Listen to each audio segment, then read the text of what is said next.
আমি বাৰু হাল এৰি হিয়াল খেদিছোঁ নেকি? হয়, হাল এৰি হিয়াল। এগৰাকী বাইদেৱে আগবঢ়াইছে এই মন্তব্য। আৰু এই বাইদেউগৰাকীয়ে ৰূপা কলিতা বাইদেউগৰাকীৰ নাম। এই ৰূপা কলিতা বাইদেৱে আচলতে কিয় এনেকৈ ক'লে? বিজেপি চৰকাৰখনক আচলতে বৰ বেয়াকৈ তোলা ধান্দা দিলে এই বাইদেউগৰাকীয়ে। আপোনালোকে চাওকচোন বাইদেউগৰাকী কি খং উঠিল হঠাৎ আৰু কিয়নো এনেকৈ ক'লে। আপোনালোকে এই ভিডিঅ'টো চালে গোটেই কথাখিনি গম পাব। বৰ্তমান সময়ৰ পৰিস্থিতিক লৈ আচলতে বাইদেউগৰাকীয়ে মন্তব্য আগবঢ়াইছে। গতিকে চাওক, চাই ভাল পাব আপোনালোকে। কিন্তু নতুনকৈ যদি কোনোবা আহিছে মোৰ এই নতুন চেনেলটোত আপোনালোকে এটা লাইক কৰি দিব, চেনেলটোত যদি ভাল পায় এটা ছাবস্ক্ৰাইব কৰি দিব। চাওক। নমস্কাৰ প্ৰিয় অসমবাসী ৰাইজ। সঁচাকৈয়ে আমি বাৰু হাল এৰি খিয়াল খেদি আছোঁ নেকি? কথাবোৰ তেনেকুৱাই নহয়নে বাৰু? আপোনালোকে ভালকৈ মনত পেলাওকচোন, এবাৰ ঘূৰি যাওকচোন। এই বিজেপি চৰকাৰখনক অসমৰ ৰাইজে কিয় আঁকোৱালি লৈছিল? কিয় তেওঁলোকক আদৰি লৈছিল? কাৰণ তেওঁলোকে প্ৰতিশ্ৰুতি দিছিল। নৰেন্দ্ৰ মোদী ডাঙৰীয়াই আহি ভাষণত কৈছিল যে 16 মে'ৰ পিছৰ পৰা ইয়াত এজনো বাংলাদেশী থাকিব নোৱাৰিব, সকলোৱে তালি টোপোলা বান্ধি যাবগৈ লাগিব। তাৰমানে তেখেতলোকে প্ৰতিশ্ৰুতি প্ৰদান কৰিছিল যে ইয়াত বিদেশী বাংলাদেশী থাকিব নোৱাৰিব, তেওঁলোকে সকলোবিলাকক ইয়াৰ পৰা অসমৰ পৰা খেদাই দিব। যাৰ ফলশ্ৰুতিত অসমৰ ৰাইজে তেওঁলোকক আঁকোৱালি লৈছিল। তেওঁলোকে অসমক উন্নয়নৰ মানে গংগা বোৱাই দিম বুলি কৈছিলে। তেওঁলোকৰ ভিজন ডকুমেণ্টত বহুখিনি প্ৰতিশ্ৰুতি আছিলে। 24 ঘণ্টাই মানে তেওঁলোকে বিদ্যুৎ প্ৰদান কৰিব বুলি আমাক প্ৰতিশ্ৰুতি দিছিলে। তেওঁলোকে নগৰ চহৰৰ সাংঘাতিক ধৰণে উন্নয়ন কৰিব, মানে গুৱাহাটীক এখন স্মাৰ্ট চিটি বনাব, অলেখ অযুত তেওঁলোকৰ প্ৰতিশ্ৰুতি আছিলে। প্ৰত্যেকজন সাংসদে একোখনকৈ আদৰ্শ গাঁও তুলি ল'ব লাগিব, প্ৰত্যেকজন বিধায়কে একোখনকৈ আদৰ্শ গাঁও তুলি ল'ব লাগিব। হয়, তেওঁলোকে দেখুওৱা সপোনবোৰ বৰ ভাল আছিল, কিন্তু আজিৰ তাৰিখত তেওঁলোকে সেই সপোনবোৰ পূৰণ কৰিব পাৰিছেনে? পৰা নাই। তেওঁলোকে কেৱল মাহে মাহে ঋণ লৈছে। কালিও 1000 কোটি টকা লৈছে। আৰু এই 1000 কোটি টকা যে ঋণ লৈছে, এই কথাবোৰে জনসাধাৰণক সাংঘাতিক ধৰণে বিৰূপ মানে এটা মানসিকতা আনি দিছে। জনসাধাৰণ এতিয়া এই চৰকাৰখনৰ ওপৰত সাংঘাতিক ধৰণে বিতুষ্ট হৈছে। বিশেষকৈ অসমৰ মুখ্যমন্ত্ৰীজন বৰ সাংঘাতিক ধৰণে ফেইলাৰ হৈছে অসমখনৰ ক্ষেত্ৰত। ভঙাকৈ ভাঙিছে, গঢ়াক বহিছে। এই যে উৰণীয়া সেতুবোৰ, এইবোৰ অপ্ৰয়োজনীয়ভাৱেও কিছু অংশত নিৰ্মাণ কৰা হৈছে। এইকাৰণেই নিৰ্মাণ কৰা হৈছে যে তাৰ ফলত মানে তেওঁলোকলৈ বৃহৎ এটা কমিশ্যনৰ অংশ যায়। তেওঁৰ সন্তান 17টা কোম্পানীৰ মালিক হয়। গতিকে এই 17টা কোম্পানীলৈ কিবা কিবি অংশ যায় আৰু এইবোৰৰ ভূভা আচলতে সাধাৰণ জনসাধাৰণে একো গম নাপায়। আনহাতে জনসাধাৰণক এই ৰোৱা ঋণবিলাক, এই ঋণবিলাকৰ যিবোৰ সুদ, সেই সুদবোৰ কিন্তু জনসাধাৰণৰ ওপৰত মানে জাপি দিছে। সেইকাৰণে দিনে দিনে খাদ্যদ্ৰব্যৰ ইমান মূল্য বৃদ্ধি হৈ আছে।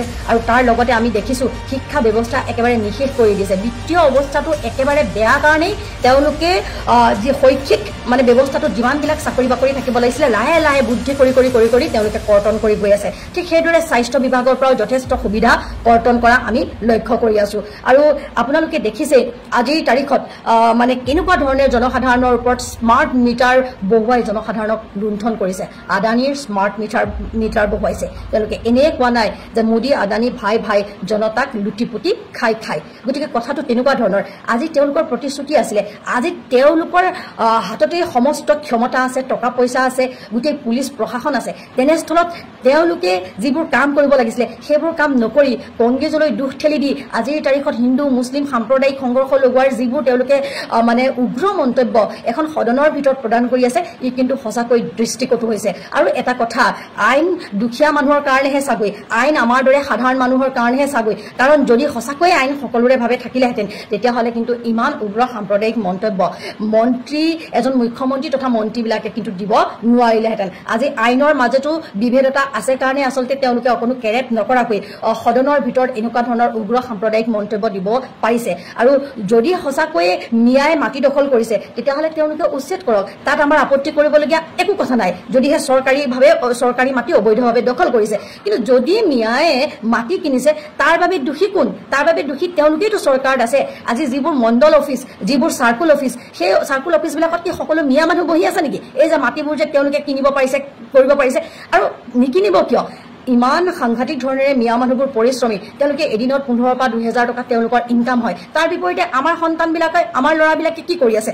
মদ ভাং জুৱা খেলি, বাইক চলাই, মোবাইল চলাই, আমাৰ ল'ৰাবোৰ অকমন্য হৈ গৈছে নিজৰ ঘৰত থকা মাটি ভেটিত তেওঁলোকে খেতি কৰিবলৈ অক্ষম যাৰ ফলত আমাৰ পথাৰবোৰ উদং হৈ পৰি আছে আনহাতে মিয়াবিলাকৰ মাটি কিন্তু বছৰেকত 3টা খেতি উৎপাদন হৈ আছে গতিকে আমি তেওঁলোকক মুখেৰে কৈ পেলানি তেওঁলোকক ঘৃণা কৰিলেই কেৱল নহব আমি কৰ্মমুখী হ'ব লাগিব আৰু এই যিসকল মিয়া বুলি তেওঁলোকক ঘৃণ কৰিবলৈ শিকাইছে এই মিয়াসকলটো এই দেশৰে মূল নাগৰিক হয় তেওঁলোকে বিভিন্ন কাৰণত পৰি মুছলমান ধৰ্ম গ্ৰহণ কৰিব পাৰে কিন্তু তেওঁলোকৰ উপৰি পুৰুষ কিন্তু হিন্দু আছিল আৰু তেওঁলোকৰ 7 পুৰুষ 8 পুৰুষ কিন্তু এই ভাৰতবৰ্ষৰে হয় গতিকে এনেই কিছুমান কথা কৈ থাকি আচলতে ভোট বিভাজন কৰাৰ বাবে আমাৰ সমাজখনত বিহবাস্প বিয়পাব নালাগে কাৰণ এনআৰচি হৈ গ'ল আৰু এনআৰচিটো তেওঁলোক বিদেশী বুলি প্ৰমাণ হোৱা নাই গতিকে এনেকুৱা ধৰণৰ যিবোৰ সময় বাগৰিবৰ কাৰণে নালাগিবলগীয়া অযথা যিবোৰ কথা কাম হৈ আছে সেইবোৰৰ কিন্তু আমি সাংঘাতিক ধৰণে বিৰোধ কৰিছো ঘোৰ নিন্দা কৰিছো আপোনালোকে দেখিছে শিৱসাগৰৰ যোনজন বিজেপিৰ সভাপতি ময়ূৰ বৰগোহাঁই নে কি তেওঁ এই 15 জন নে 13 জন মিয়া শ্ৰমিকক নিপ্লানি 15 লাখ টকা দিব লাগে বুলি মাৰি পেটি খেদাই দিলে আৰু তাৰ পিছত আমি দেখিলো আজি আমাৰ মানে অসম প্ৰদেশ কংগ্ৰেছৰ উপসভাপতি নৱ তালুকদাৰ ডাঙৰীয়াই কৈছে যে যি দুজনে মধ্য অসমৰ পৰা নগাঁৱৰ পৰা মানে মাছ উজনিলৈ নপঠিয়াও বুলি তেওঁলোকে সংবাদ মেলত বাইট দিছিলে সেই দুজনৰ এজন হৈছে মানে একদম পীযুষ হাজৰিকাৰ ঘনিষ্ঠ আৰু আনজন হৈছে মানে AIDFৰ ব্যক্তি গতিকে AIDF আৰু বিজেপিয়ে মিলি আজি আসলতে এনেকুৱা ধৰণৰ কৌশল ৰচনা কৰিছে স্বাধীনতা সংগ্ৰামৰ সময়ত যেনেকে মহম্মদ আলী জিন্না আৰু সাভাৰকাৰ হতে মিলি পেলানি ব্ৰিটিছক সহায় কৰিছিলে এই স্বাধীনতা সংগ্ৰামখনত সহযোগ কৰা নাছিলে ঠিক তেনে ধৰণৰে আজিৰ তাৰিখত বিজেপি আৰু AIDF মিলি পেলানি এই গেমটো খেলিছে যাতে AIDFৰ পৰা যিখিনি মানে মুছলমান মানুহ আঁতৰি আহিছে সেই মানুহখিনিক যাতে কংগ্ৰেছক ফসাই পেলানি মানে এই মানুহখিনি যাতে পুনৰ AIDFলৈ মানে লৈ আহিব পাৰে এইবিলাক তেওঁলোকে মিলি ভগত কৰিছে আৰু উজনিটো যাতে কংগ্ৰেছৰ প্ৰতি যিটো মানে গৌৰৱ গগৈৰ প্ৰতি যিটো মানে আস্থা বিশ্বাস আহিছে সেইটো যাতে মুছলমানক ঘৃণা কৰাৰ নামত বিজেপিলৈ গুচি যায় গতিকে এই কথাবোৰ জলজল পটপট হৈ গৈছে আমি দেখিছো বিধায়কসকলে নিজৰ শুয়ে বায়ে মানুহবোৰ কিন্তু গোটেই মুছলিম মানুহ ৰাখে আৰু সেইখিনি বিধায়কে আকৌ পিছত মানে মুছলমান লোকসকলক হাঁহে আপুনি যদি চাই আমি আমাৰ দেখিছো নদুৱাৰ সমষ্টিৰ বিধায়কৰ শুয়ে বায়ে থকা দুজনেই হৈছে মানে মুছলমান মানুহ আজি জিব্ৰানৰ কথা ক'লে নৱ তালুকদাৰ ডাঙৰীয়াই যিজন পীযুষ হাজৰিকাৰ অতি ঘনিষ্ঠ হিমন্ত বিশ্বৰ গাড়ীৰ চালকজনৰ কথা ক'লে গতিকে এই ধৰণৰ কথাবোৰ নহলে তেখেতে কেতিয়াও এটা টকশ্বত উত্থাপন কৰিব নোৱাৰে ইয়াৰ মানে ভিত্তি আছে ইয়াৰ অন্তৰালত বহুত কথা আছে গতিকে অসমৰ সাধাৰণ জনসাধাৰণক মূৰ্খ বনাই থাকি লাভ নাই আজি ন্যূনতম 15-20 হাজাৰ চাকৰিৰ বিপৰীতে 65 লাখ যুৱক যুৱতীয়ে আজি আবেদন কৰিবলগীয়া এটা অৱস্থা তেতিয়াহ'লে ভাবকচোন অসমত কিটো গতিত নিবনুৱা সমস্যা বৃদ্ধি পাইছে ঠিক আছে তোমালোকে মুছলমানসকলক বেয়া পোৱা মুছলমানসকলৰ জনসংখ্যা ৰোধ কৰিবলৈ তোমালোকে প্ৰচেষ্টা হাতত লোৱা কাৰণ যোৱা 10টা বছৰ যি একক সংখ্যা গৰিষ্ঠতাৰে ভাৰতবাসীয়ে বিজেপি দলটোক আগুৱাই দিছে তেওঁলোকে নিশ্চয় সিদ্ধান্তবোৰ ল'ব পাৰে কিন্তু তাকে নকৰি তেওঁলোকে মানে হাল এৰি তেওঁলোকে শিয়াল খেদাত লাগি আছে এই কথাবিলাক আমি আনিব লাগিব জনসাধাৰণক আমি অকমান বুজাব লাগিব যে আমাৰ অৰ্থনৈতিক ব্যৱস্থা একেবাৰে বেয়া হৈ আছে তেওঁলোকে আমি স্মাৰ্ট মিটাৰ বিৰোধ কৰিছো এইবিলাক কথা তল পেলাবৰ কাৰণে মুখ্যমন্ত্ৰীয়ে নিজৰ বিশাল সম্পত্তি গঢ়ি তুলিছে সেইখিনি কথা তল পেলাবৰ কাৰণে পৰ্বত সমত দুৰ্নীতি হৈছে অশোক সিংহালে নিজৰ যিখিনি বিল্ডিং বনাইছে তাকতো নিশ্চয় মিয়া মানুহে লৈছে অশোক সিংহালে মানে বিল্ডিংবোৰ বনাই তেওঁ নিজৰ সম্পত্তি বৃদ্ধি কৰি আছে কিন্তু গুৱাহাটী ৰখাতলৈ গৈছে এই কথাবোৰৰ পৰা মানুহক মানে আঁতৰাই আনিবৰ কাৰণে আচলতে মিয়া মুছলমান আমাৰ মানুহৰ মিয়া বুলি ক'লে এটা এলাৰ্জি আছে আৰু এটা কথা ঠিক আমি কেৱল মুখেৰে ঘৃণা কৰি আমি কেতিয়াও কাকো শেষ কৰিব নোৱাৰো যদি তোমালোকে মিয়াৰ উন্নতি দেখিবই পৰা নাই তেতিয়াহ'লে নিজেও কষ্ট কৰিবলৈ চেষ্টা কৰিব লাগিব আমাৰ হিন্দু ল'ৰাৰ মাজত তেওঁলোকে ড্ৰাগছ মেলি দিছে মদৰ বেহা মেলি দিছে আৰু মেলি পেলানি আমাৰ ল'ৰাক ড্ৰাগছৰ প্ৰতি আসক্তি কৰাই হেপাটাইটিছ বি কৰোৱাইছে এইডছ মেলি দিছে আৰু তাৰপিছত তেওঁলোকে হিন্দুৰ শুভাকাংক্ষী হ'বলৈ যায় এই কথাবোৰ যিমান সোনকালে ৰাইজে বুজি পায় সিমান সোনকালে ভাল হ'ব